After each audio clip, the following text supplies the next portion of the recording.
So today I'm going to do a food post that pretty much relates to almost everyone. So if you're on a uni life, school life, poor life, budget life, if you don't know how to cook or you're just too lazy to cook, then I'm pretty sure this is a staple. Now this, what I'm talking about, is the instant mee goreng noodles. And if you don't know what it is, then I don't know where you've been your whole life, because this is definitely a game changer in instant noodles. So you've got your standard instant noodles, and then you've got this, which is like a next level up of like deliciousness, and it just tastes a whole lot better. Now, don't get me wrong, I love cooking. I love the whole experience of like going grocery shopping and buying all the fresh produce like vegetables and meat and fruits and things like that, and knowing what goes into my food and what I'm eating. But there are times where I just cannot be bothered, and I always tend to go to this to eat. And what I've done though is I've kind of gone up a level where, yeah, you can eat it as it is, follow the direction, which is nice enough as it is, but I always like to add that little bit of extra stuff or a little bit of something that makes it my own personal taste. So today I'm going to share with you 3 of my top ways or my favorite ways of eating mee goreng. Before I continue, I do also want to mention that instant noodles are pretty bad for you. It's not something that you do want to eat every day because they're full of preservatives, sugar, and all the other stuff that I don't know what it is, but I don't know whether I want to know. But yeah, so once in a while, like fast food, I guess it's okay, but it's not something you should eat every day. So I filmed these over 3 different days, and it literally took me like over 2 weeks to film this.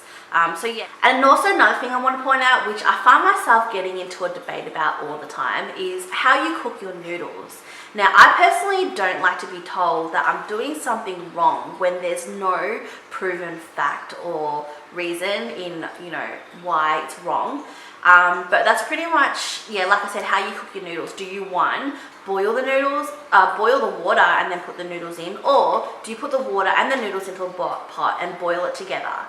Like I said, I couldn't find anything on the internet to like prove the fact that there is a specific way. I think it's just when you cook pasta, you usually boil the water first, otherwise it gets soggy. But for instant noodles, I don't really notice a difference. But on the purpose of this debate, I'm gonna do both.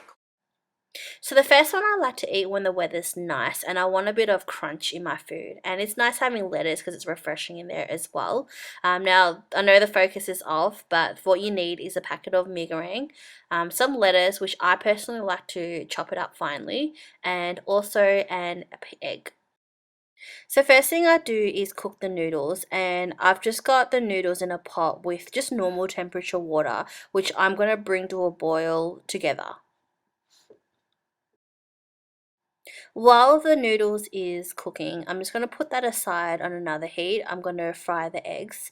And when I fry the eggs, I'm just going to fry it so the yolk has just been cooked and take that off heat.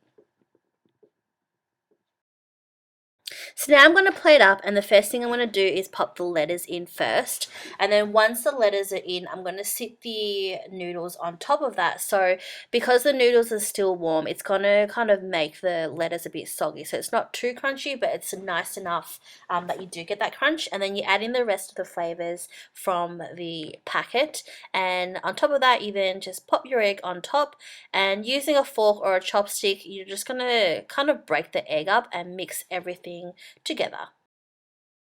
And once that's done, you're pretty much ready to eat. And the last thing I always add in at the end, is the fried onion. I don't like to add it in earlier because I like the crunchy texture of the onion.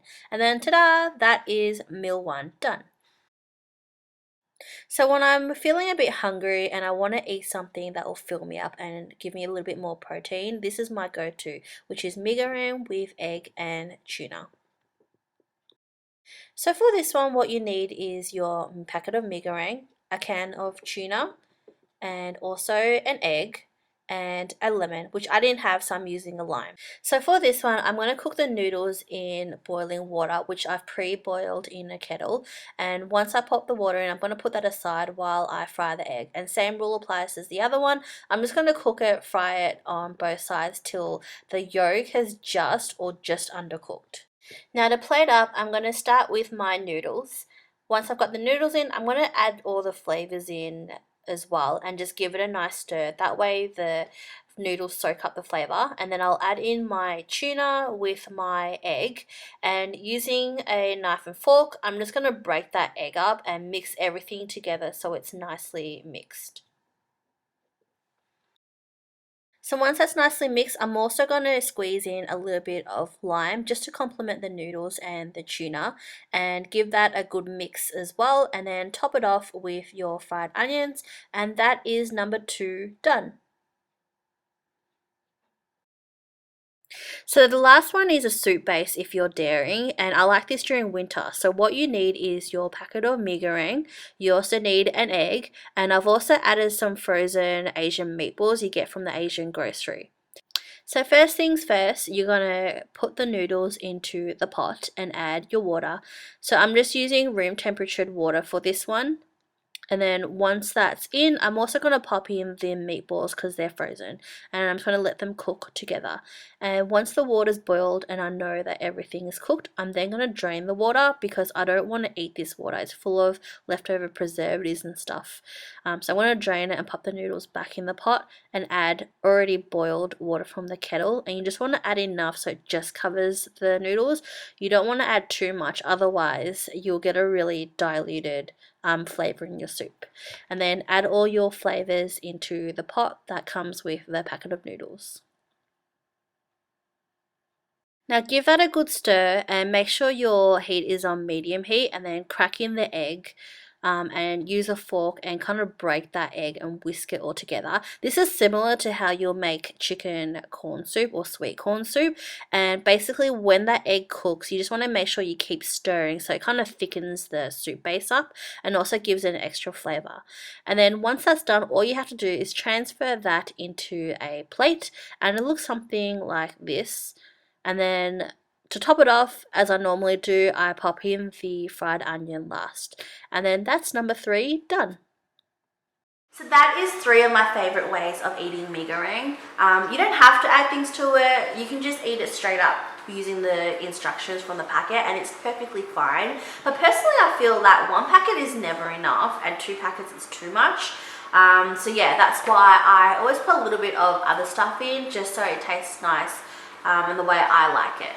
But yeah, and as when it comes to the noodles, whether I notice a difference or anything like that, to be honest, I didn't. Regardless of whether you boil the water or boil it while you're cooking the noodles, I found that the taste, the texture, tastes exactly the same. So unless there is a specific reason that you can find that there is, yes, you must boil the water first, then please let me know because I would really love to know that.